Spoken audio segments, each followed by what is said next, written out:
बाबुल आगे बढ़ो, हम तुम्हारे साथ हैं। आगे बढ़ो, हम तुम्हारे साथ है। अबा बागुल आगे बढ़ो, हम तुम्हारे साथ है। लोकसभा निवडणुकीत आता सुरुवात झालेली आहे. त्या लोकसभा निवडणुकीमध्ये देखील इच्छुक उमेदवार असं दिसून येत आहे, पण कुठे ना कुठे पक्ष तुम्हाला डावलतो असं दिसून येतं. काय सांगाल तुम्ही? आज यशवंतराव चव्हाणांची 111वी जयंती, ज्यांनी पुरोगामी महाराष्ट्राला स्वातंत्र्य मिळवून दिलं, देशाचे संरक्षण मंत्री आणि महाराष्ट्राचे पहिले मुख्यमंत्री, त्यांना सर्वप्रथम मी अभिवादन करतो. राजकारण हे सातत्याने चालतच असतं. त्या काळचं राजकारण वेगळं होतं, आत्ताचं वेगळं आहे. मी एक लोकशाहीमधला एक कार्यकर्ता आहे. गेले 40 वर्ष शहरात काम करतोय, 30 वर्ष पुणे महानगरपालिकेत नगरसेवक आहे.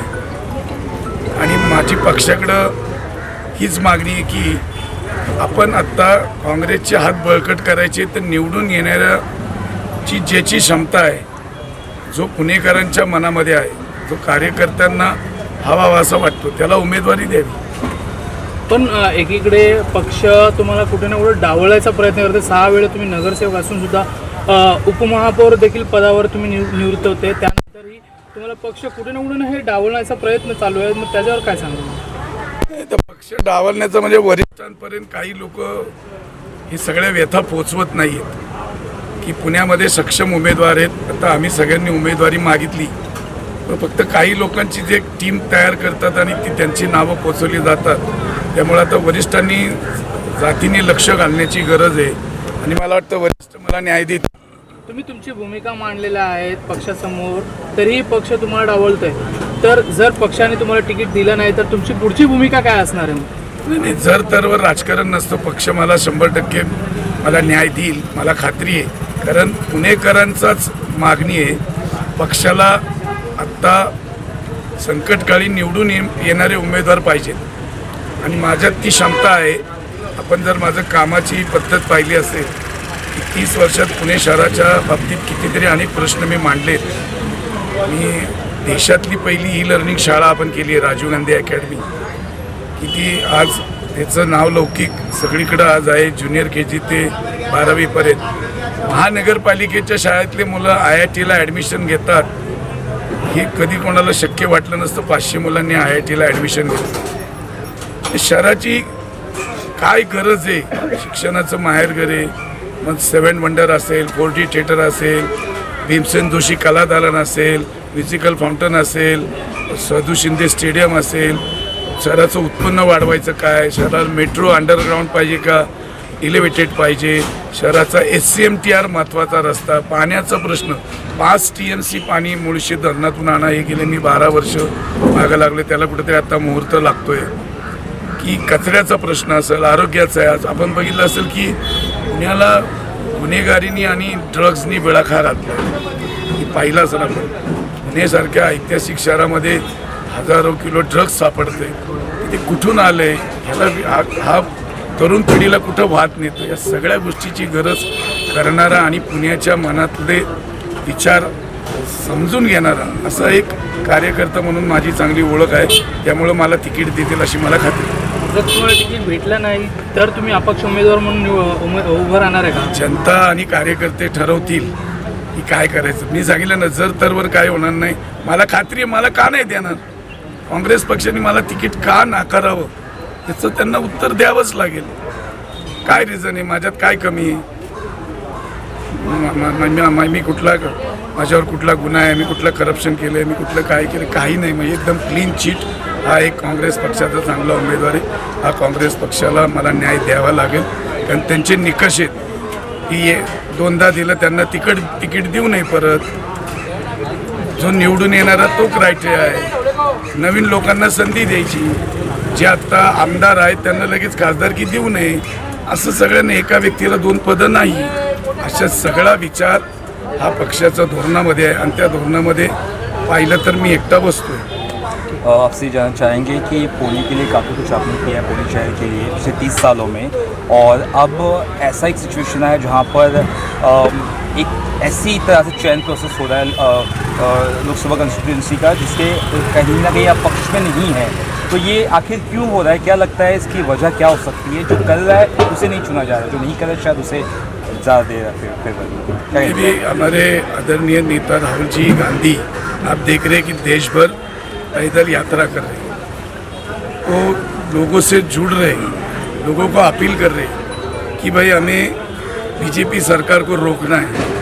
अगर रोकना है तो जो ऑब्जर्वर यहाँ पे उन्होंने अपॉइंट किए, हमारे प्रांत अध्यक्ष है, हमारे महाराष्ट्र के और वरिष्ठ नेता लोग हैं, जो कांग्रेस के वरिष्ठ नेता लोग हैं, हमारे आदरणीय खड़गे साहब जी हैं, उनको अभी कहा ना कहा ये सब बातें सोचकर उम्मीदवार देना चाहिए, तो ही हम भारतीय जनता पार्टी को रोक सकते हैं। और आपने ये भी कहा कि पुणे की जनता डिसाइड करे वो ज़्यादा बेहतर होगा।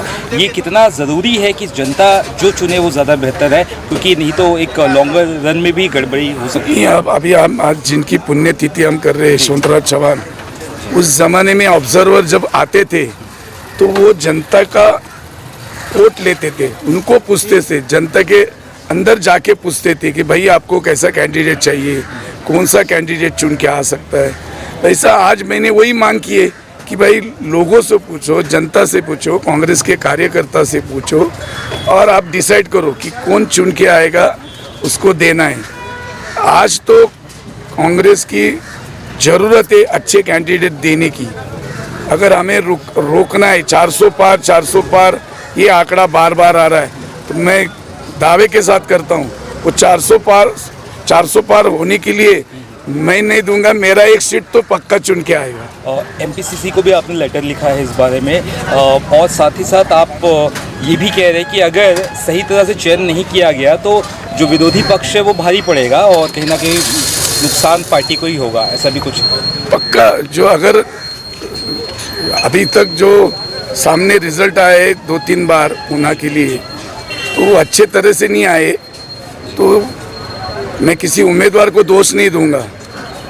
हालात वैसे थे या वो स्ट्रांग उम्मीदवार थे लेकिन नहीं आए चुन के, लेकिन मैं स्ट्रांग हूँ, मैं चुन के आऊँगा। मुझे एक बार आप संधि दीजिए, मैं चुन के आऊँगा। मैं 40 साल कांग्रेस का काम कर रहा हूँ, एक निष्ठावान कार्यकर्ता हूँ। मैंने आज तक किसी पार्टी में कोई इधर उधर मैं कभी गया नहीं हूँ। तो आप मुझे संधि दीजिए। मेरे वरिष्ठ नेता राहुल जी से रहेंगे, खड़गे जी रहेंगे, हमारे नाना पटोले रहेंगे, हमारे सब वरिष्ठ नेता जो कार्ड कमेटी के मेंबर है, वो सभी को मैं बोलूँगा हाथ जोड़ के कि आप मुझे संधि दीजिए, तो मैं लोकसभा का चुनाव पुणे से जरूर जीतूँगा। और इसका रिजल्ट का परिणाम आने वाले सब जिला में, महाराष्ट्र में अच्छा ही दिखाई देगा, ये मुझे कॉन्फिडेंस है।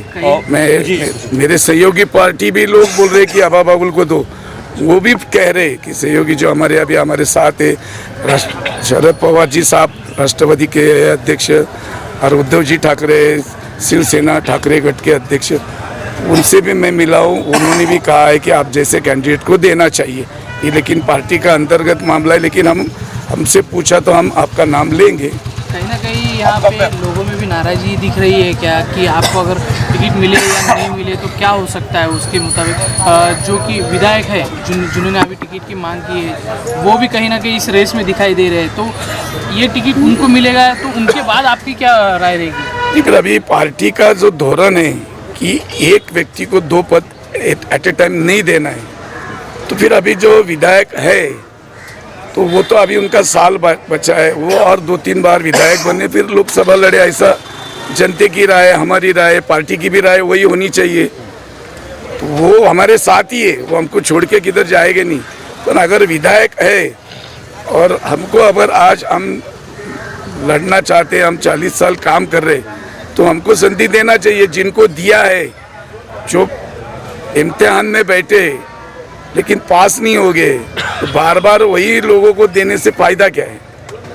आपका फेथ नहीं क्या उनको? थोड़ा संदेह हल्का सा फेथ नहीं क्या उनको? आपको फेथ होना चाहिए ना, कम से कम फेथ नहीं कि पार्टी को कि ऐसा बोलने के बाद भी भरोसा है फेथ नहीं, ऐसा नहीं है। भरोसा है लेकिन हर पार्टी में कोई ना कोई होते, तो वो ऊपर कुछ बोलते आई डोंट नो, लेकिन मुझे टिकट देंगे, मुझे विश्वास है अरे आपके माध्यम से तो और पूरा विश्वास है। देखो आज जनता पुणे की है, सुबह से हम जा रहे हर जगह, 4 दिन से हम देख रहे, व्हाट्सअप फेसबुक पे आप देखो, लोग कह रहे कि एक अच्छा उम्मीदवार है उनको दो। और यंगस्टर हमारे साथ है, माँ बाप है हमारे साथ है, और मेरा काम हमारे साथ है, तो मुझे टिकट मिलेगा। Thank you sir. Thank you.